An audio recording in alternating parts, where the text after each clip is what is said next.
j'ai découvert que dans la plupart des rassemblements d'église que nous avons aujourd'hui, il règne une atmosphère très égocentrique où les gens viennent pour obtenir, et il y a ce genre d'attitude de « quand nous venons, Père, nous sommes venus pour recevoir de toi à nouveau ». C'est le genre d'attitude que je vois dans la plupart des rassemblements du peuple de Dieu. Mais dans l'école de Dieu, ce n'est pas cela l'état d'esprit, ce n'est pas cela l'attitude.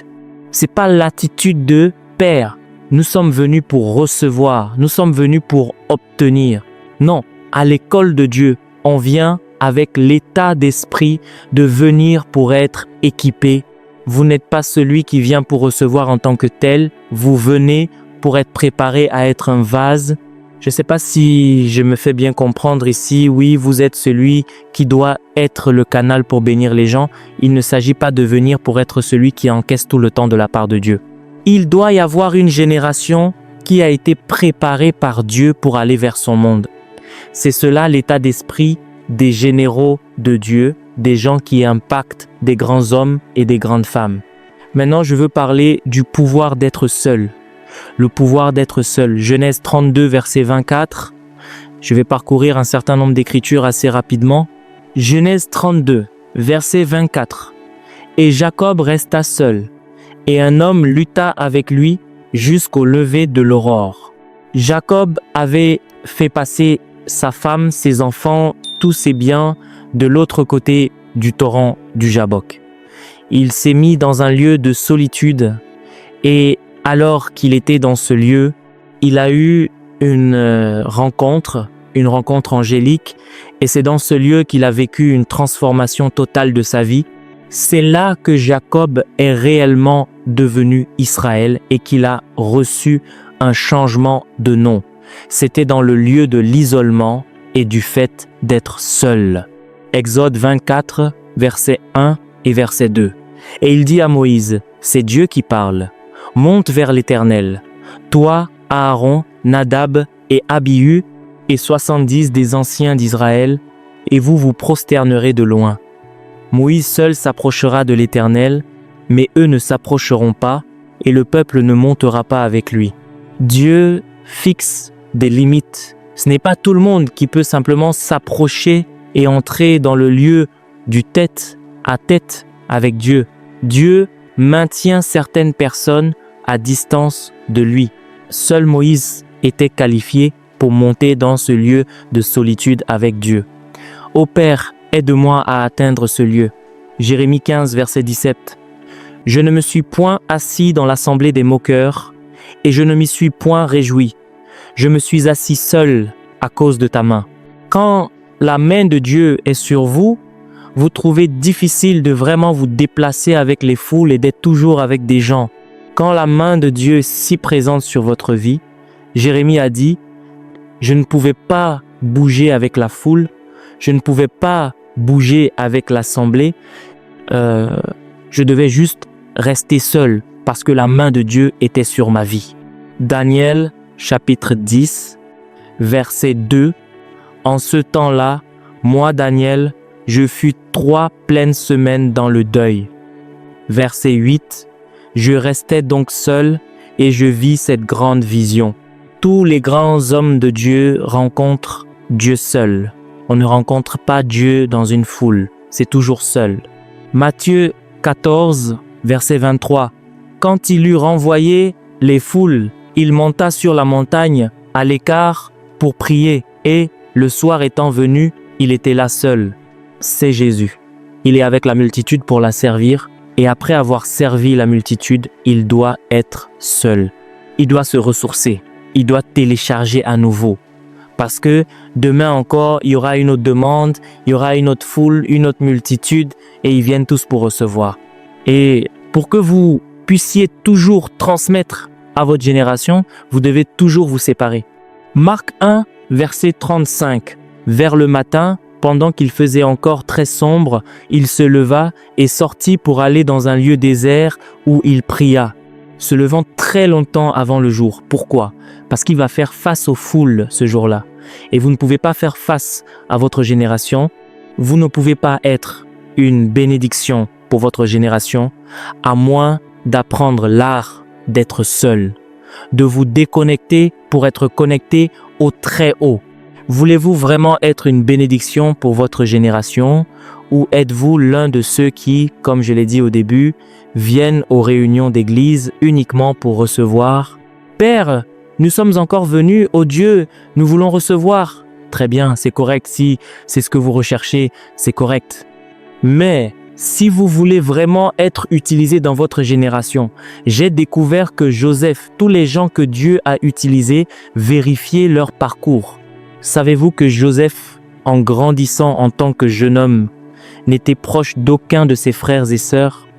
Tous ses frères se rassemblaient, mais Joseph n'était jamais parmi eux. Il est toujours seul, solitaire, et tout au long de sa vie, ce fut une disposition qu'il a développée. David, tout au long de sa vie, tous ses frères l'ont mis à l'écart. Il était solitaire, un homme seul.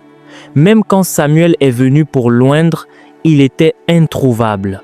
Et même Samuel lui-même, vous savez, ses parents l'ont remis à Dieu, donc il a été séparé de tous ses frères et sœurs. Il n'a jamais vraiment connu ses frères et sœurs, il n'a jamais eu ce privilège d'avoir un foyer familial, il n'a jamais vraiment eu de temps avec son père, pas de temps avec sa mère, et Élie lui-même, l'écart d'âge était trop grand. Il n'avait aucun ami là-bas. Hophni et Phiné avaient un tel caractère qu'ils ne pouvaient pas s'entendre avec eux. Donc Samuel était un homme seul. Quand vous êtes dans cette disposition d'homme seul, il y a cette tendance pour vous à commencer à vous connecter aux cieux. Je peux vous dire que dans ma propre éducation, c'est une chose curieuse, mais c'est dans ma famille. Nous sommes 6 frères et sœurs. Et sur toutes les photographies de famille, vous ne me verrez jamais debout avec eux. Même quand il y a une photo de famille, je me tiens dans un coin, je suis toujours à l'écart. Et c'est ainsi que j'ai été élevé tout au long de ma vie. J'ai toujours été un solitaire. Je ne me mélange pas à la foule. Et c'est la marque de quand Dieu veut utiliser un homme. Quand Dieu veut vous utiliser, vous découvrez qu'il commence à vous déconnecter. Peut être que à un moment de votre vie, il vous déconnectera complètement, totalement, et vous ne vous sentirez plus connecté à votre famille parce que Dieu veut que vous soyez saints pour lui. Et c'est la marque de tous les vrais prophètes, de tous les vrais vases de Dieu. Quiconque Dieu veut utiliser, il le déconnectera. Et vous découvrez que plus vous devenez sensible au monde spirituel et à Dieu, plus vous en venez à un point où vous détestez le bruit. Parce que le bruit envahit votre espace, le bruit perturbe votre antenne spirituelle. Vous savez, même à l'église, je suis une personne si sensible que lors d'un programme, d'une conférence, d'un programme d'église, je suis toujours peiné quand les gens de la sonorisation, peut-être avant un service d'église, diffusent de la musique à un rythme assourdissant. Vous ne pouvez même pas vous entendre parler. Et peut-être que après la bénédiction, ils remettront de la musique, vous ne pouvez pas. Je suis une personne si sensible que je n'aime pas du tout le bruit. Cela perturbe mon esprit parce que par sa grâce, je suis un homme spirituel. Je n'aime pas rester dans un hôtel où il y a du bruit. En fait, je peux même appeler celui qui m'invite pour le programme. Vous m'avez installé dans un hôtel et il y a trop de bruit.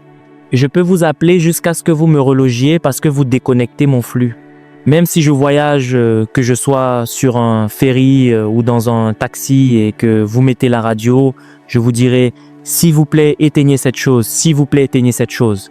Vous savez pourquoi?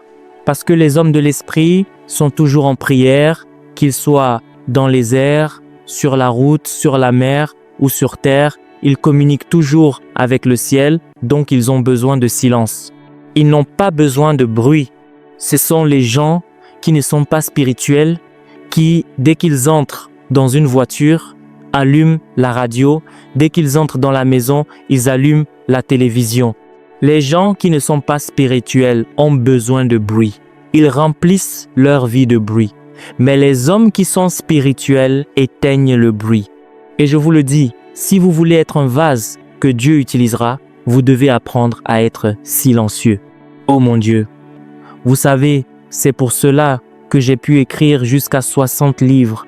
J'écris beaucoup parce que j'entends beaucoup. Et on ne peut entendre beaucoup que lorsqu'on est beaucoup silencieux. Si vous continuez à parler, vous n'entendrez pas. Vous ne pouvez pas parler et entendre en même temps. En fait, même en ce moment, il y a 3 livres que je veux écrire et je suis très heureux car très bientôt je quitterai le pays où je serai libéré de beaucoup de gens. Je serai dans une situation où je pourrai m'asseoir et écrire. Je suis resté à la maison depuis ce matin aujourd'hui. Hier, j'ai été à la maison toute la journée. Ces 2 jours que je viens de passer avec Dieu. Oh, c'est magnifique. J'ai téléchargé et ce que je vous donne aujourd'hui est ce que j'ai reçu aujourd'hui. Je téléchargeais depuis le matin, j'écrivais et je téléchargeais. Quand je vois des gens dire « je n'entends pas Dieu », je n'ai pas entendu Dieu depuis des mois, vous n'entendez pas Dieu parce que vous n'êtes pas calme. Vous n'entendez pas Dieu parce que vous n'êtes pas tranquille. Vous n'entendez pas Dieu parce que vous ne vous déconnectez pas, vous ne vous enfermez pas, vous n'éteignez pas vos téléphones, vous ne coupez pas le bruit. Dieu ne viendra pas à vous là où il y a du wa tout autour de votre vie. Même en tant que frère célibataire, en tant que sœur célibataire, vous ne savez peut-être pas que ce temps de célibat est un temps spécial. C'est en fait un temps de méditation, de concentration, d'étude, d'apprentissage. Quand vous êtes un frère célibataire ou une sœur célibataire, c'est pas le moment d'avoir une petite amie ou un petit ami. Comment pouvez-vous avoir des petits amis? Comment allez-vous vous concentrer? Comment serez-vous discipliné pour être connecté au monde spirituel? Vous ne pouvez pas sortir avec quelqu'un et être une personne spirituelle. Le temps du célibat est en fait le temps de construire votre relation avec Dieu, de construire un réservoir, de mettre des racines profondes. Laissez-moi lire Lamentation 3, verset 27. Il est bon pour l'homme de porter le joug dans sa jeunesse. 28. Il se tiendra solitaire et silencieux.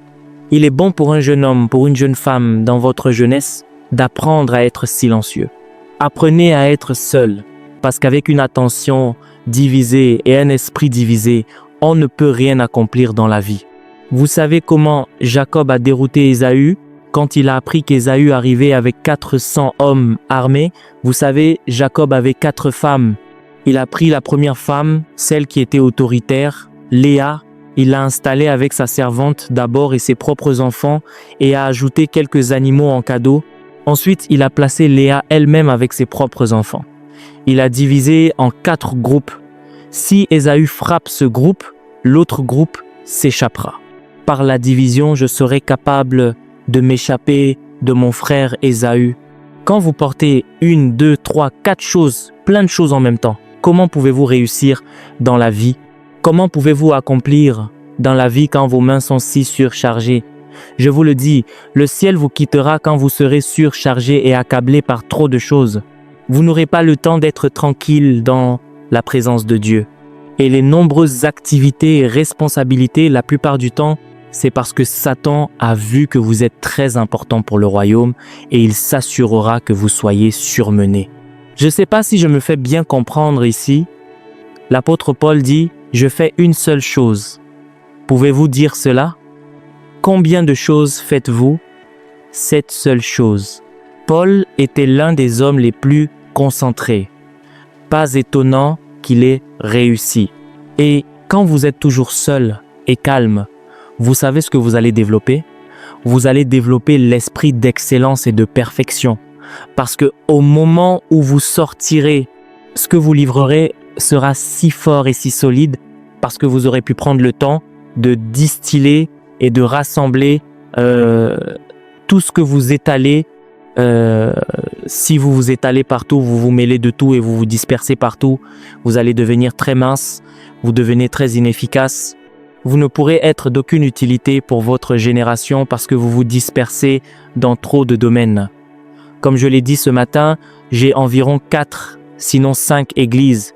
Les pasteurs de ces églises m'ont tous supplié. S'il vous plaît, révérento, n'importe quel dimanche où vous êtes libre, nous vous supplions. Venez simplement nous voir et bénissez-nous. Et j'ai réfléchi et j'ai dit, oui, c'est bien, je peux aller ici, je peux aller là, et j'y suis allé. En fait, j'ai prié, j'ai dit, Père, où dois-je aller? Et le Seigneur a dit, j'ai besoin de toi plus qu'ils n'ont besoin de toi. Moi, ton Père, j'ai faim de ta présence. Mais tu peux penser que ces membres vont être heureux. Quand tu entreras dans l'église, ils applaudiront. Oh, le révérend O est venu aujourd'hui. Mais moi, ton Père, j'ai encore plus faim de toi que mon fils. Peux-tu rester avec moi? Et c'est ainsi que j'ai passé du temps dans sa présence ce matin. En fait, littéralement jusqu'à environ 15 minutes avant de venir délivrer la parole ce soir, j'ai simplement reçu de mon Père et ce fut un moment précieux et magnifique. C'est ainsi que j'étais avec lui hier. Ce qu'il m'a donné hier, c'était le pouvoir et le mystère des anges. Il ouvrait les mystères des visitations angéliques, comment débloquer les anges. Oh mon Dieu, j'ai tellement apprécié mon temps avec mon Père hier que je ne voulais pas sortir. Je ne voulais pas que la journée se termine. En fait, j'étais là avec lui jusqu'à... je pense qu'il était 13h45 quand j'ai finalement dit « Père, laisse-moi dormir. Laissez-moi aussi dire ceci. Plus vous êtes oint, plus vous devez vous retirer des hommes. Parce que plus vous êtes oint, plus les hommes exercent une demande sur vous. » Laissez-moi lire Marc 5, verset 29. Au même instant, la perte de sang s'arrêta. Verset 30. Jésus connut aussitôt en lui-même qu'une force était sortie de lui. Vous savez, quand vous êtes oint, c'est le non-oint qui va drainer votre force. Le non-oint va vous vider et si vous ne trouvez pas un moyen de reconstituer ce qui est sorti de vous, vous aussi vous deviendrez un récipient vide et vous ne serez plus pertinent pour votre génération. Donc, si vous voulez être toujours pertinent, si vous voulez être toujours oint, vous devez toujours savoir comment disparaître de la foule. Vous devez savoir comment vous éloigner des hommes pour pouvoir reconstituer vos esprits desséchés. Parce que nous avons beaucoup de vampires énergétiques, de vortex spirituels qui sont toujours là pour drainer. Et vous aussi, vous devez discerner à qui vous pouvez donner votre force et votre temps. C'est pas tout le monde qui vient autour de vous à qui vous devez répondre. Si vous répondez à tout le monde qui vient vers vous, ils vous draineront. Vous devez savoir à qui répondre. Vous savez, ce n'est pas chaque dispute dans laquelle vous devez vous engager. Ce n'est pas à chaque commentaire que vous devez répondre. Si à chaque dispute, vous devez gagner votre argument et argumenter encore et encore, je vous le dis, vous perdrez tellement de force. Vous gagnerez votre argument, mais vous serez inutile pour votre génération. Ainsi, les hommes sages ne parlent pas trop. Les hommes sages ne s'engagent pas dans trop de disputes. Les hommes sages peuvent laisser tout le monde parler et argumenter. Ils connaissent peu être la réponse. Ils savent peu être quoi dire, mais ils ne le feront pas, ils resteront simplement silencieux. Parce que l'énergie dont vous avez besoin pour délivrer votre génération ne peut pas être gaspillée dans des disputes. Et c'est pas avec tout le monde que vous devez traîner. Je ne sais pas si vous l'avez remarqué, j'ai parfois fait l'expérience qu'il y a certaines personnes avec qui vous traînez et vous vous sentez simplement fatigué. Vous ne faites rien, mais vous devenez simplement fatigué. Parce que ce sont des vortex spirituels, ce sont des draineurs d'énergie. Ils aspirent l'énergie. C'est pourquoi Jésus a dit « Laisse les morts ensevelir leurs morts ». Ce qu'il dit, c'est qu'il y a beaucoup de gens qui sont déjà morts alors qu'ils sont vivants. Ne perdez pas votre temps et votre énergie avec eux. Laissez-moi vous choquer à nouveau. Les vides spirituels les plus dangereux sont vos propres proches. Les gens de votre propre maison, les gens autour de vous. Dieu a dit à Abraham, quitte ton pays, ta parenté et la maison de ton père. Tout vrai prophète de Dieu, toute personne véritable qui veut être utilisée par Dieu dans sa génération, vous devez apprendre à connaître les gens qui sont autour de vous. Apprenez à qui vous pouvez vous donner, à qui vous ne pouvez pas vous donner. Vous devez étudier cela même économiquement, car il y a des gens autour de vous qui seront toujours un drain pour vous, pour votre poche économiquement. Quand vous voyez des gens qui sont toujours un drain, ils viennent toujours pour collecter chez vous, collecter chez vous, collecter chez vous, que ce soit spirituellement ou économiquement. Ils n'ajoutent jamais rien à votre vie. Vous voyez, ce n'est pas tout le monde que vous êtes appelés à servir. Vous êtes appelés pour votre génération, vous êtes appelés pour votre nation. Vous avez un appel élevé. Mais si vous continuez à investir et à être drainé par tout ce qui vous entoure, vous serez vidé, vous ne remplirez pas votre mission. La Bible dit que lorsque Jésus vint dans sa propre patrie, c'est Marc chapitre 13, verset 54, ils étaient scandalisés à cause de lui. Et Jésus dit, un prophète n'est méprisé que dans sa patrie et dans sa propre maison. C'est une parole très forte. C'est pas seulement votre pays, votre propre maison, c'est votre foyer. Ce sont les gens directement autour de vous. Vous devez savoir de qui vous vous entourez. Vous savez pourquoi? Parce que les gens de votre propre maison ont une mentalité de « c'est notre chose ». Ils ont aussi une mentalité de droit acquis. Ils s'attendent simplement à ce que vous continuiez à leur donner. Vous devez continuer à leur donner parce que tu es notre chose. Et le jour où vous dites « non, je ne vais pas être là pour vous, j'ai des appels plus élevés », c'est là que vous les voyez se liguer contre vous et vous combattre. Est-ce que je me fais bien comprendre dans cette maison? Et il n'y a qu'une seule formule pour vous si vraiment vous voulez être le vase de Dieu, si vous voulez vraiment être l'instrument de Dieu. Il n'y a qu'une seule formule pour être le vase de Dieu et l'instrument de Dieu. Ésaïe 40, versets 30 et 1. C'est en fait mon verset préféré dans toute la Bible. C'est mon verset préféré depuis l'âge de 20 ans. Ceux qui se confient en l'Éternel, alléluia, ils renouvellent leur force. Ils prennent le vol comme les aigles. Ils courent et ne se lassent point. Ils marchent et ne s'épuisent point. Même les jeunes se fatiguent, les hommes forts deviennent inquiets, mais ceux qui se déconnectent pour être connectés seront toujours pertinents. L'isolement est un pouvoir, le silence est un pouvoir. Cela vous aide à accumuler de l'énergie potentielle. Et l'énergie doit être dirigée, l'énergie doit être concentrée, l'énergie doit être consacrée. Je dis des choses fortes ici, l'énergie doit être dirigée, l'énergie doit être concentrée et l'énergie doit être consacrée. Je suis sûr qu'à l'école on vous a enseigné l'aimant et la lumière du soleil. Quand vous prenez non seulement un aimant, mais même un verre, si vous attrapez les rayons du soleil de telle manière qu'ils soient concentrés, posez-le sur votre peau. En 2 ou 3 minutes, votre peau brûlera. Vous ne pourrez pas. Cela endommagera et détruira votre peau. Parce que la lumière du soleil, oui, vous pouvez la supporter en restant sous le soleil, mais quand vous obtenez ces rayons concentrés, c'est cela le pouvoir. C'est le pouvoir. C'est mortel. Il y a aussi le pouvoir de ce que nous appelons les panneaux solaires. Tous ces gens qui mettent des panneaux solaires sur leur toit, c'est l'énergie concentrée de la lumière du soleil. Ils captent une puissance qui peut alimenter une maison entière. Monsieur, si vous n'apprenez pas à vous mettre à l'écart pour être discipliné, pour être consacré afin de puiser de la force, vous pourriez penser que ces hommes qui ont l'onction et la puissance sont des gens spéciaux. Non, ce ne sont pas des gens spéciaux. Ce sont des gens qui ont appris à discipliner leur vie. Ce sont des gens qui ont appris à se déconnecter des êtres humains. Ce sont des gens qui ont appris à passer beaucoup de temps avec Dieu. Ce sont des gens qui ont appris à tout arrêter. Et je dis bien tout. Vous savez, les commérages. Vous ne pouvez pas être un colporteur de potins et porter la grâce de Dieu pour votre génération. Vous ne pouvez pas vous asseoir dans des bavardages futiles avec des êtres humains et être le vase de Dieu. Personnellement, je ne peux pas le supporter. Chaque fois que je vois des gens, même des frères, et qui sont assis là à parler, moi je prends ma Bible, je m'excuse car j'ai un appel élevé.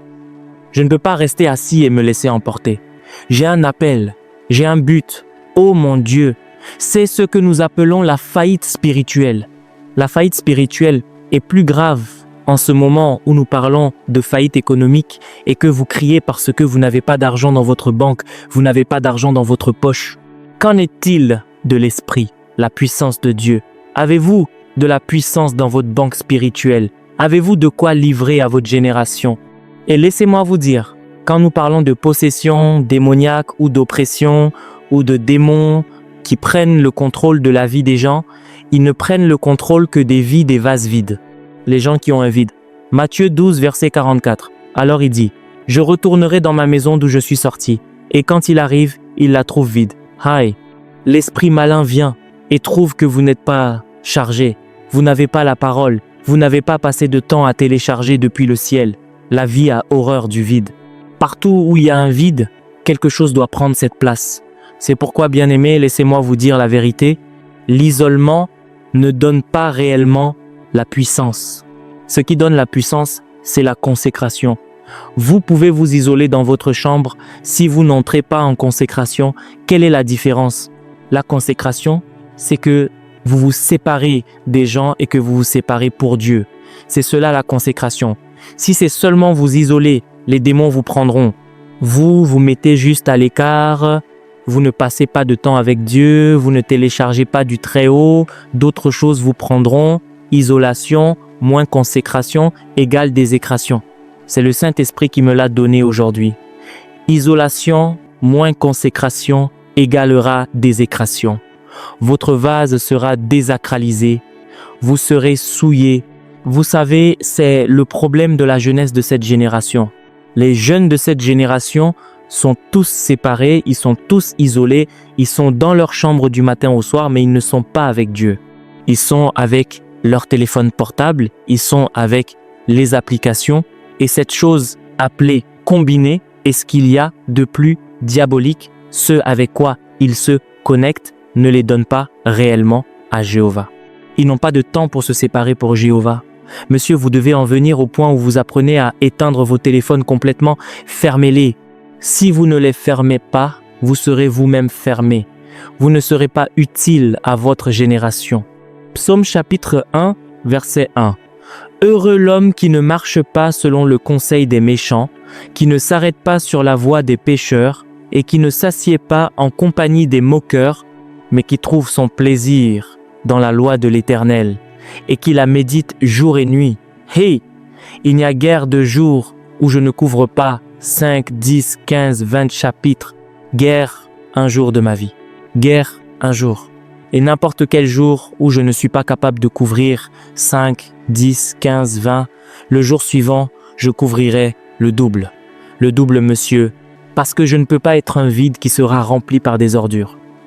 Je dois m'assurer que je suis toujours en train de télécharger et d'entendre Dieu pour être toujours pertinent et livré à ma génération. Laissez-moi vous dire vraiment, les vrais hommes de Dieu sont des solitaires. Ils se retirent.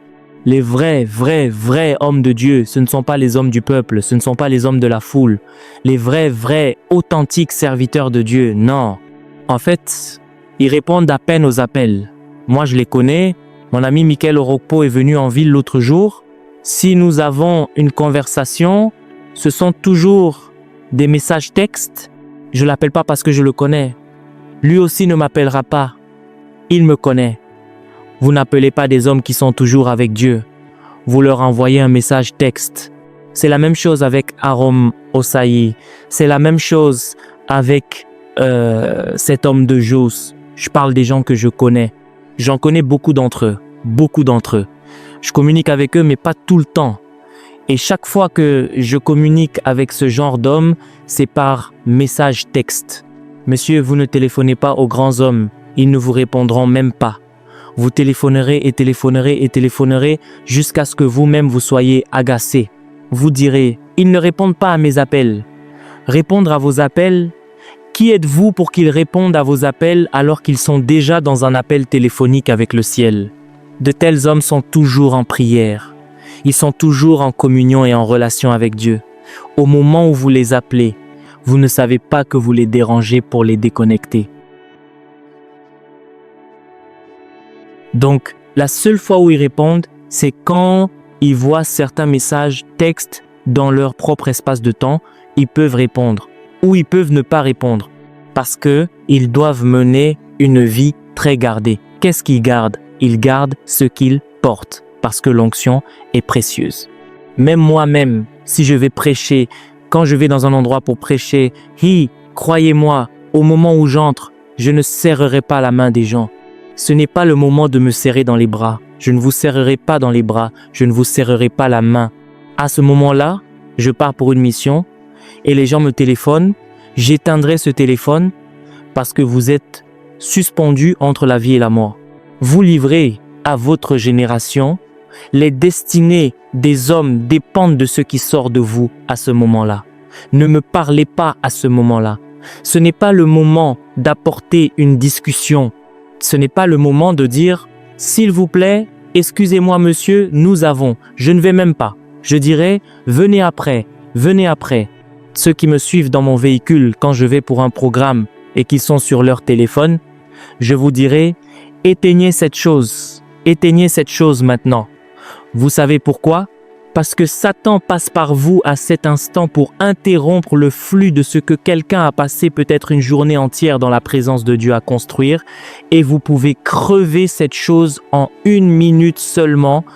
L'autre jour, j'avais un programme à Calabar Sud, c'était une assemblée solennelle. Vous savez ce qu'est une assemblée solennelle? Une assemblée solennelle. Vous vous tenez debout pour combattre pour la délivrance de toute une terre, de toute une nation et de toute une génération. Et ceux qui comprennent vraiment ce qu'est une assemblée solennelle, et vous avez subi des jours de jeûne, des heures de prière, et alors que vous venez délivrer une génération, et juste à l'heure de ma prédication, un homme de Dieu vient de débarquer dans ce programme. Il n'est pas venu le premier jour de l'assemblée solennelle. Il n'est pas venu le 2e jour, il est juste venu le 3e jour. Il est venu au moment de la prédication et il venait droit vers moi pour me saluer. Je ne l'ai même pas salué parce que ce n'est pas le moment de me saluer, monsieur. Et c'est aussi le travail de... j'ai dit que c'est comme l'école du ministère. C'est le travail des protocoles et des assistants personnels. C'est leur travail. Ils sont censés intercepter les gens à ce moment-là. Vous ne permettez pas aux gens de venir déranger le serviteur de Dieu parce qu'à ce moment-là, oh mon Dieu, il se tient entre le ciel et l'enfer. Une dame m'a rencontré il y a quelque temps et a dit « Homme de Dieu, s'il vous plaît, j'ai de graves problèmes matrimoniaux, je veux que vous m'aidiez. » Et à contre-cœur, j'ai dit « C'est bon, laissez-moi entendre votre problème. » Et elle s'est assise et a commencé à décharger son problème matrimonial pendant 1 heure solide. Quand vous parlez pendant 1 heure, vous m'avez drainé. Au moment où vous avez fini de me raconter tous vos malheurs pendant 1 heure, vous m'avez séché comme une écrevisse. La plupart du temps, quand les gens viennent me voir pour un conseil ou quoi que ce soit, je leur dis « S'il vous plaît », surtout aux femmes, je dis « S'il vous plaît, faites court. Allez droit au but. Je ne suis pas intéressé par votre histoire et votre historique. » Ce mot unique de ma bouche règle le problème. Et cette femme a passé plus d'environ 1 heure et quand elle a fini l'heure, j'étais absolument moi, j'étais vide, j'étais drainé. Vous savez pourquoi? Parce qu'elle n'était pas ma mission. Elle n'était pas membre de ma fraternité d'église ou de mon ministère. Elle vient d'une autre église, d'un autre ministère et elle est juste venue ce jour-là et a dit « Homme de Dieu, j'ai juste été conduite à vous apporter mon propre problème matrimonial. » Et je lui ai dit, « Madame, qu'en est-il de votre pasteur? Apportez votre problème à votre pasteur. » Mais elle a insisté et j'ai dit, « D'accord, laissez-moi. » Et au moment où elle a fini, moi aussi j'étais fini. Et puis elle a dit, « Monsieur, laissez-moi connecter mon mari pour vous. Oh Dieu, l'erreur de ma vie. » Elle a connecté le mari. Le mari est venu. Il y a des hommes qui parlent plus que les femmes. Je ne mens pas. Cet homme a parlé pendant 3 heures sans arrêt en se plaignant de sa femme. Je n'ai jamais vu un homme comme celui-ci qui peut vous dire en 1922, le 15 septembre à 3 heures du matin, ma femme a fait comme ceci. Le 27 octobre, ma femme a fait cela. Pendant que je regardais, 3 heures, et après 3 heures, j'ai dit « Excusez-moi monsieur, s'il vous plaît. » Il a dit « S'il vous plaît monsieur, permettez-moi, je n'ai même pas commencé. » Je n'ai même pas commencé. J'ai dit « Vous n'avez pas commencé, mais vous m'avez fini. Pour moi, je suis vide. Je ne peux pas. » Je l'ai laissé. C'était 4h30. Et j'ai fermé. Et il a dit « S'il vous plaît, monsieur, vous devez organiser pour que moi et ma femme nous vous voyions. J'ai dit jamais, c'était Dieu. Il ne m'a jamais assigné pour vous les gens. Allez voir votre pasteur. Que jamais de ma vie je ne m'assierai à nouveau avec vous les gens. Que j'ai découvert que vous avez été envoyés. Je n'ai pas dit cela à eux. Oh, mais j'ai dit, vous allez voir votre pasteur. C'est lui qui doit s'occuper de vous. Vous n'êtes pas mes membres. J'ai assez de membres dont je dois m'occuper. J'ai beaucoup de problèmes. Comment? Et je suis un homme tellement occupé, je n'ai même pas ce genre d'heure. Je n'ai pas un tel temps. Et vous voulez que j'organise à nouveau un autre jour? Dieu m'en garde. Alléluia. C'est ainsi, frères, alors que je parle, c'est ainsi que beaucoup d'entre vous vous faites face à ce que Dieu ne vous a jamais appelé à affronter. Vous vous occupez de fardeaux qui ne sont pas votre mission, monsieur. Et quand ce n'est pas votre mission, vous serez drainé. La grâce ne sera pas là pour gérer ce problème. Et comme je le dis, les vrais prophétiques, les vraies voix prophétiques, ils ne parlent pas trop. Ils ne parlent pas trop. Ils peuvent écouter, mais ils ne parlent pas beaucoup parce que si vous parlez toujours, parlez, je veux vous assurer que vous ne serez pas capable d'entendre Dieu. Vous ne pouvez pas parler et entendre en même temps. Pour être un homme qui entend, vous devez être un homme silencieux. 1 Pierre, chapitre 3, verset 4. Un esprit doux et paisible qui est d'un grand prix aux yeux de Dieu. D'une grande valeur, un esprit doux et paisible. Psaume 46, verset 10. Arrêtez et sachez que je suis Dieu. Madame, arrêtez et sachez que je suis Dieu. L'endroit suivant dit, je domine sur les nations, je domine sur la terre. Donc si vous n'êtes pas tranquille devant Dieu, si vous n'êtes pas silencieux devant Dieu, Dieu ne peut pas être exalté. Dieu ne peut pas vous utiliser pour apporter la gloire à son nom et à votre génération. Il ne le peut pas. Il utilise les hommes et les femmes qui sont toujours tranquilles, toujours silencieux. Avez-vous aussi remarqué que tous les grands hommes de Dieu qu'il a jamais suscités depuis l'époque biblique, avant même que Dieu ne les suscite, il les emmène dans le désert, il les déconnecte de la société. Joseph, il l'a emmené 10 à 7 ans en Égypte, dans la prison. Moïse, 40 ans dans le désert. Élie, 3 ans au torrent de Kérit. Parce que le plan de Dieu pour la manifestation est l'isolement. Vous ne pouvez pas vous manifester à votre génération quand vous êtes partout. Vous ne vous manifestez que lorsque vous disparaissez. La manifestation se fait en disparaissant. Jésus, à partir de l'âge de 12 ans, vous ne le voyez plus jusqu'à l'âge de 30 ans. C'est ce qu'on appelle les années de silence de Jésus. 18 ans d'isolation. 18 ans où le ciel travaillait sur lui. Jean le Baptiste, 30 ans jusqu'au jour de sa manifestation à Israël. Paul, 3 ans en Arabie dans le désert avant de devenir la plus grande voix de sa génération. Ah, il n'y a aucun homme que vous voyez être suscité par Dieu, être utilisé par Dieu, qui ne se soit pas déconnecté des êtres humains. C'est le Seigneur de l'Esprit. Et ce sont mes meilleurs moments. Moi, j'adore être seul. J'adore ça. Je peux être seul même pendant 1 an. Je peux me déconnecter de tout le monde. Ce sont mes meilleurs moments, mes meilleures saisons. Le seul problème que j'ai, c'est que chaque fois que je m'isole pour être avec Dieu, je reçois tellement que des livres et des livres et des livres coulent de mon esprit. Il y a des moments où je me mets à l'écart pendant 2 mois, 3 mois. Avant de sortir, j'ai écrit 6 livres, 7 livres, 8 livres, 9 livres, parce que j'entends Dieu constamment. Monsieur, si vous n'avez jamais entendu Dieu au cours du dernier mois ou des 2 derniers mois, c'est parce qu'il y a trop de bruit dans votre vie. Le Saint-Esprit parle, mais vous ne pouvez pas l'entendre.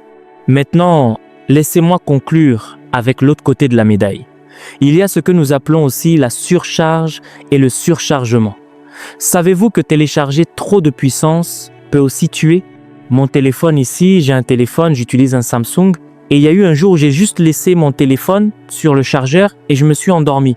Et je me suis réveillé peut-être 3, 4, 5 heures plus tard, ne sachant pas qu'à ce moment précis, ce que nous appelons n'est pas a décidé de donner du courant toute la nuit cette nuit-là. Et mon téléphone a chargé et a surchargé. Et au moment où je me suis réveillé et que j'ai pris mon téléphone pour l'allumer, toute ce qu'ils appellent la carte mère a sauté parce qu'elle a surchargé. La puissance qu'elle a téléchargée a été si grande que la batterie n'a pas pu contenir la puissance qui est alors entrée dans la carte mère et a tout détruit. Savez-vous que vous, assis là-bas, si vous continuez à vous asseoir sous des hommes de Dieu qui continuent de livrer et livrer et livrer, et que vous téléchargez, vous-même, vous ne livrez pas, vous-même, vous n'allez pas pour l'évangélisation, vous-même, vous n'êtes pas un instrument dans la main de Dieu. Vous êtes comme les gens par qui j'ai commencé au début de ce programme, qui viennent toujours et disent « Père, nous sommes encore venus, nous venons pour recevoir, ô Dieu, nous voulons ton pouvoir. » Vous continuez à venir pour collecter, collecter et collecter. Partout où quelque chose se passe, vous êtes là. Tout ce que vous avez collecté, qu'en faites-vous? Si vous voyagez à l'étranger, vous verrez qu'ils suppriment progressivement les voitures à essence et diesel. Ils misent maintenant sur la voiture électrique. Et vous voyez où ils ont les points de charge pour votre voiture partout dans différents centres commerciaux. Certains l'ont même dans leur maison. Maintenant, laissez-moi vous dire quelque chose sur ces voitures électriques. Toute voiture électrique que vous surchargez, elle vous avertira. Une alarme se déclenchera. Parce que si vous continuez à surcharger la batterie d'une voiture électrique, vous tuerez cette batterie avant le temps. Parce que tout ce qui est en excès est destructeur. Savez-vous pourquoi beaucoup de croyants sont malades? Savez-vous pourquoi beaucoup de croyants meurent prématurément? C'est parce que ils continuent de recevoir, et ils continuent de recevoir, et ils continuent de recevoir, ils continuent de recevoir, ils continuent de recevoir, ils continuent de recevoir. En fait, ils sont devenus des connaisseurs. N'importe quel homme de Dieu qui vient, ils le soupèsent. Celui-ci est. Vous voyez, ils deviennent des spécialistes pour juger si un homme de Dieu peut livrer ou s'il ne peut pas livrer. Vous qui êtes le juge, qu'est-ce que vous livrez? Dans quelle mesure êtes-vous utile à votre génération? Qu'est-ce que vous donnez à votre génération? C'est pourquoi beaucoup de croyants tombent malades. Beaucoup s'endorment avant leur temps parce qu'ils sont toujours en train de télécharger, toujours télécharger, toujours télécharger, toujours télécharger. Je vais vous montrer cela dans la Bible. Vous savez, Élisée était un homme de Dieu très puissant. Élisée portait tellement de puissance, mais il n'avait pas de débouché, contrairement à Élie. Élie avait l'école des prophètes. Élie avait Élisée comme mentoré, mais Élisée n'a personne qu'il forme. Élisée est un homme seul.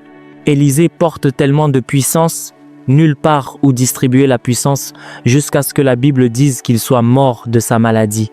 Il est mort prématurément. Il était si chargé quand il est mort que lorsqu'ils ont jeté un cadavre à l'intérieur et qu'ils ont touché juste les os d'Élisée, l'homme est revenu à la vie. Vous avez téléchargé et téléchargé. Vous avez tellement de connaissances, de révélations à l'intérieur de vous, cela s'étiole. Vous savez, j'ai un partenaire d'alliance, c'est un ami évangéliste. L'évangéliste Ephraim est un homme qui part toujours en isolement. Il mène une vie isolée. C'est pourquoi chaque fois qu'il sort, vous ne pouvez pas l'empêcher de prêcher. Il doit livrer parce qu'il a tellement en lui. S'il ne le livre pas, il tombe malade. Certains d'entre vous ne comprendront pas cette chose. Moi, je vous dis des choses spirituelles. Quand un homme de Dieu est toujours en train de télécharger et qu'il ne peut pas livrer par cet ami Ephra, s'il n'y a personne à qui prêcher, il appelle sa femme, tous ses enfants, il leur prêchera dans la maison pendant 3 heures. Ils sont tous fatigués, attendant, cherchant à s'échapper. Il prêche toujours pour eux. C'est aussi ainsi que je suis. J'ai besoin de prêcher constamment, à chaque fois, chaque jour. Et laissez-moi vous dire quelque chose. N'importe quel homme de Dieu que vous voyez qui prêche toujours, il vivra longtemps. Vérifiez-les très bien. Vérifiez. Ils sont tous dans les 80 ans. Ils prêchent encore chaque jour. Ils sont toujours en train de télécharger, ils sont toujours en train de recevoir. Ils ont toujours leur moment avec Dieu. Ce ne sont pas des hommes du public, ce sont des hommes du Très-Haut. Et quand ils sortent, ils livrent toujours, même dans leurs 80 ans. Et vous les voyez vigoureux, Vérifiez ceux qui prennent leur retraite dans leurs 60 et 70 ans. Ils meurent avant que vous ne le sachiez. Parce que frère, vous n'êtes pas censé être un récipient vide. Vous n'êtes pas censé être juste assis là, oisif, ne donnant pas à votre génération. Vous êtes censé décharger. Vous êtes censé être si chargé que vous devez avoir un débouché. Et laissez-moi vous dire, si vous téléchargez tellement, le ciel vous donnera une plateforme. C'est la vérité. C'est la vérité. C'est pourquoi moi je sais que je vivrai très longtemps. Je vivrai jusqu'à ma vieillesse parce que je suis toujours en train de télécharger, toujours en train de livrer chaque jour, chaque jour, chaque jour. Et une chose à propos du Saint-Esprit, plus vous livrez, plus il en donnera encore.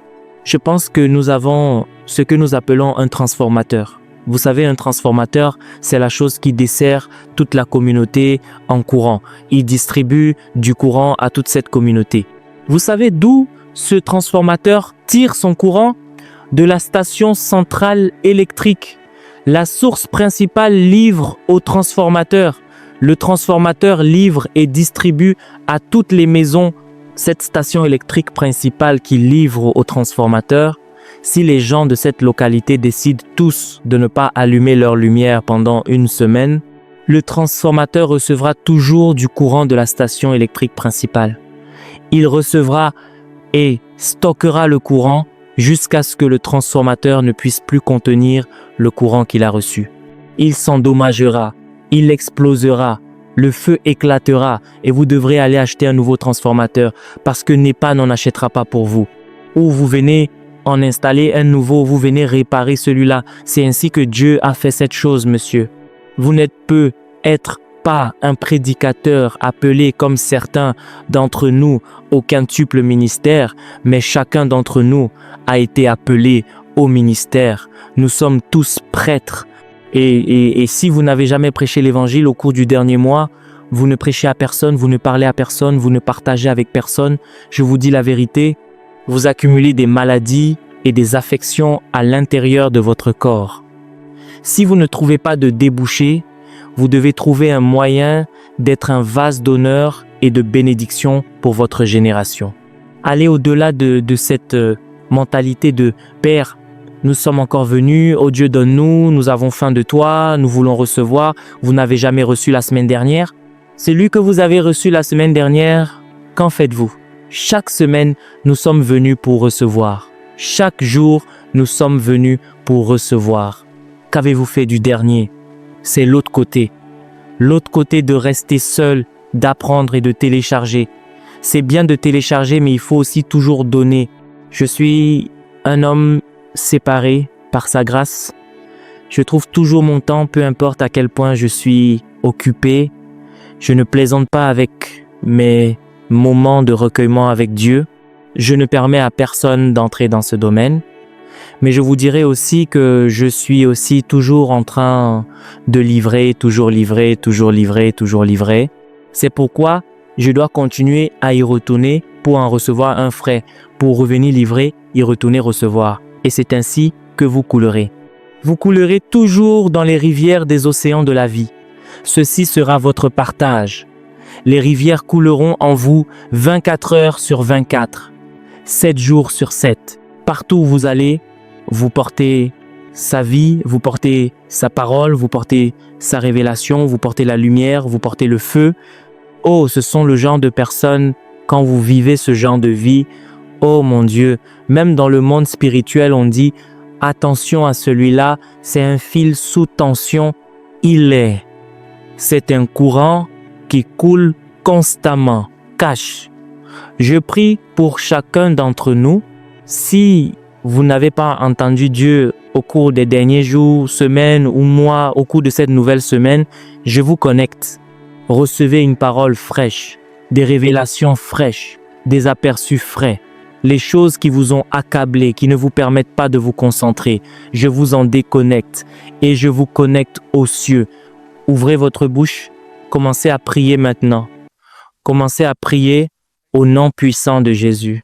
Seigneur, nous nous reconnectons au Père au nom de Jésus.